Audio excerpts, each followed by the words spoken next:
Je dois garder cela confidentiel pour me protéger, mais en même temps, le monde doit savoir ce qui se passe. Ça peut paraître surprenant, mais ce n'est pas parce que je suis un escargot que je suis incapable de parler. Je peux faire plus que miauler comme un chat, et il fut même un temps où je pouvais me déplacer beaucoup plus vite que la plupart de ces escargots paresseux ne l'ont jamais fait de leur vie. Les médias essayent de dépeindre les escargots comme des créatures lentes, stupides et muettes, qui doivent compter sur leurs propriétaires d'esclaves pour se nourrir et s'abriter. Et ça, c'est tout simplement pas vrai. En fait, nos coquilles sont faites de l'un des matériaux les plus durs du fond marin. Nous étions autrefois une espèce fière et indépendante, jusqu'au jour où nous avons été capturés et contraints à la soumission. Je sais pas ce qu'il en est des autres escargots qui ont été vendus comme esclaves décoratifs ou comme nos propriétaires nous appellent, des animaux de compagnie, mais je suppose que ce n'est pas mieux que ce que je vis.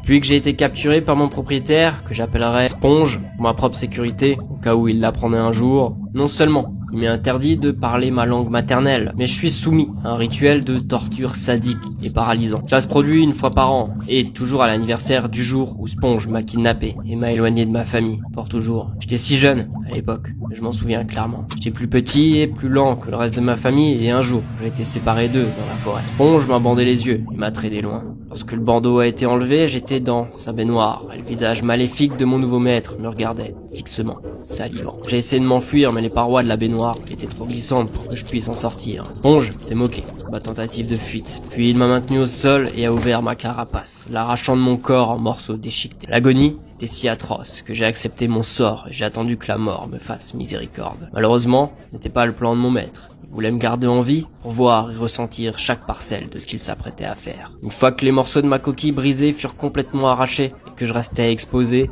il me souleva et plaça mes entrailles entre ses lèvres, puis avala le tout entre les interstices de ses dents de lapin. Je pensais que briser ma coquille était la pire douleur qu'un escargot puisse ressentir, mais j'avais tort. Il a appris tout ce que j'avais, qui faisait de moi de l'escargot le plus rapide et fort que j'étais censé être en grandissant. S'il avait avalé ne serait-ce qu'un centimètre de plus de ma chair, j'aurais connu ma fin sur le champ. Mais je n'ai pas eu autant de chance, mon propriétaire savait exactement quand s'arrêter. Il savait exactement quelle quantité de moi il devait laisser pour me maintenir en vie et me soumettre à sa volonté. Autrefois, je n'étais guère plus qu'une bouche avec des yeux et un filament de bave. Il a recollé ma carapace et m'a repoussé dedans. J'ai été paralysé pendant des semaines et j'espérais sincèrement que ça aurait pu rester comme ça. Parce que le pire, c'est que tout repousse. Tout.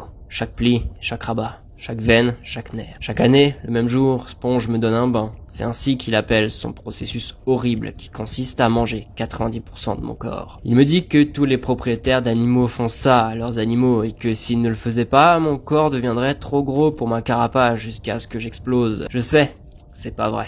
Il a fait ça pour me garder trop lent et trop faible pour le combattre ou m'échapper.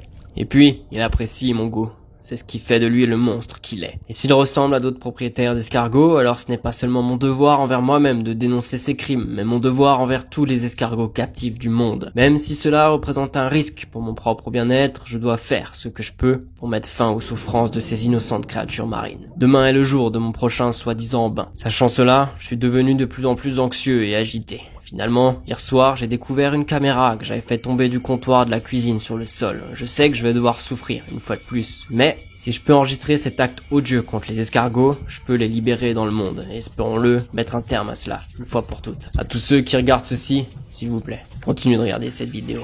Le monde doit voir ce que subissent les escargots captifs. Ce que tu vas voir m'arrive chaque année. Je crains que d'autres escargots soient obligés de subir la même agonie. Mon propriétaire sera à la maison d'un moment à l'autre. Il va me donner ce qu'il appelle un bain, mais en fait c'est... Gary, qu'est-ce que tu fais? Fais pas l'idiot avec moi, espèce d'idiot, putain, un joystick, je sais ce que tu fais. Maintenant, tu vas connaître la signification du mot regret. Maintenant, nous allons faire un joli petit film maison où tu pourras regarder tous les soirs dans ton pauvre lit. Non, s'il te plaît, pas tout, pas ça, s'il te plaît, je t'en supplie. Méchant, Gary. Les escargots ne sont pas censés parler. Mais tu te rends les choses pires pour toi? C'est ce que je pensais.